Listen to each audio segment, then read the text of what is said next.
All right, you have 45 minutes to complete the test. Eyes are on your own paper, and yes, Sheldon, if you finish early, you can take it again. And begin.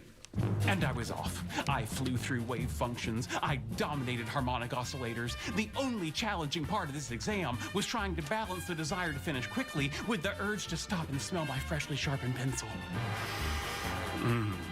I was in the zone. That was Young Sheldon showing us that being in the zone is more than just a feeling, but it's a part of how our brains are wired. Through years of intense practice, people's brains can develop a specialized network or circuit to automatically produce a specific type of idea with little conscious effort. And that's from an article on how to train your brain to flow state. But I think I like this quote better. Jazz great Charlie Parker said, you've got to learn your instrument, then you practice, practice, practice. And then when you finally get up there on the bandstand, forget all that and just wail.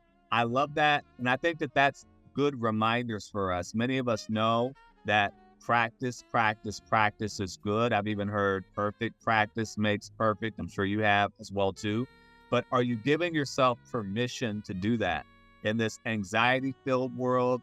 In this digitally bombarded world that we have with social media, emails, texts, and all these things, do you remember to do that? How do you mentally focus? How do you clear the clutter? I'd love to see that in the comments. In what way are you, a neurological nomad, stirring and striving for a mental clarity? In my book, White Girl Within, I talk about being a neurological nomad, trying to get to my own authentic identity and trying to find a way to flow with my internal sense of self along with my external sense of self.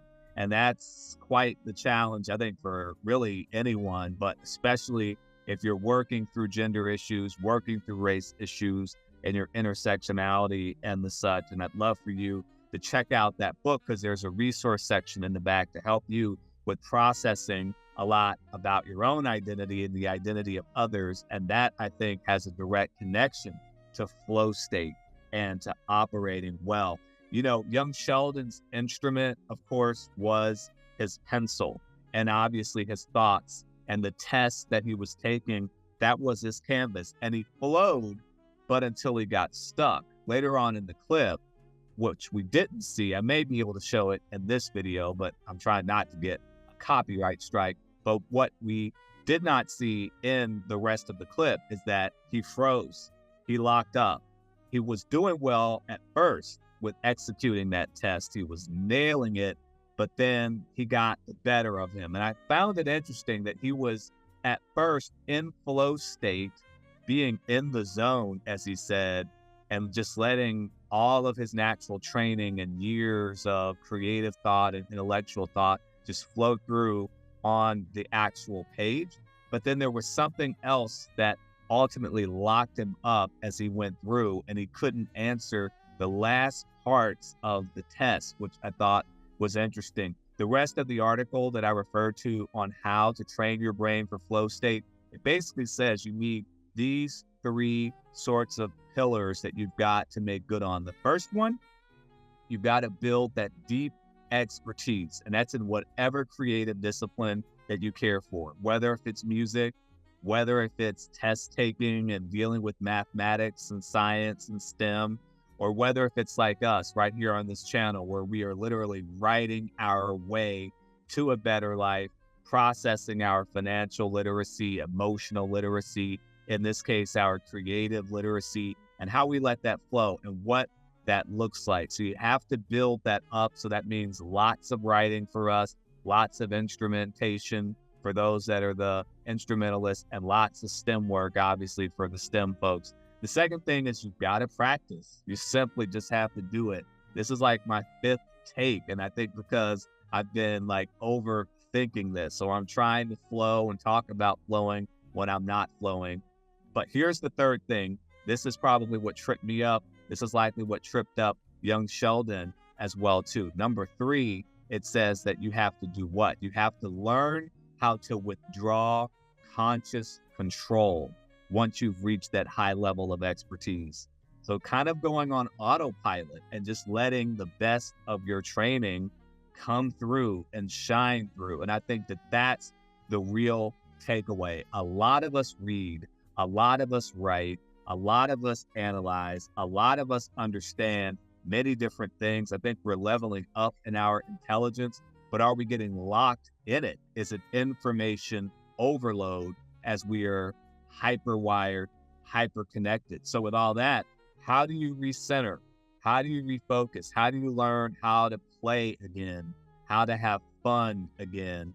And it's hard to do. I mean, we've got a lot of high prices. We've got war. We've got conflicts. We have a lot of things that are out here in society. We're still recovering from the pandemic. So how do you recenter? I'd love to know what that looks like for you in the comments. And how do you rewild?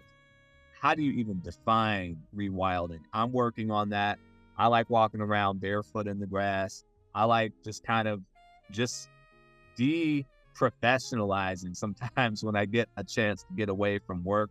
I would just love to see what that looks like for you. I think a part of the recentering process and the rewilding process does ultimately come down to writing. So put your thoughts in that journal, put your thoughts in the comment section. Of course, see the lyric that runs through every facet and every angle of life. I think there's a story, there's a message, there's something that can floor you in just some butterfly's wings, in the flapping wings of a bird, in an extra windy day, an extra dry day, an extra rainy day. There's something that you can see and all of the elements and components of life.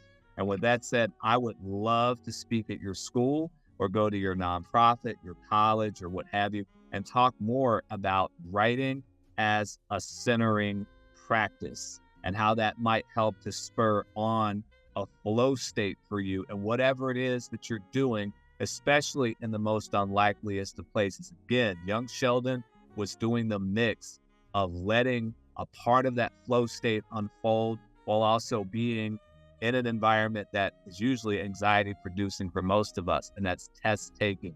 So how do you do that? How do you juxtapose relaxation with regimentation, relaxation with tension? How do you do all of that? I'd love to speak to you and connect with you in your place of origin, your place of practice, so that we can work to get in the zone, so that we can flow and to have our own counterpoints and our own ways of processing through this life that has much tension. Thanks for coming here for this episode of OBL. Definitely want to reach out to you. Definitely will see you in the next one.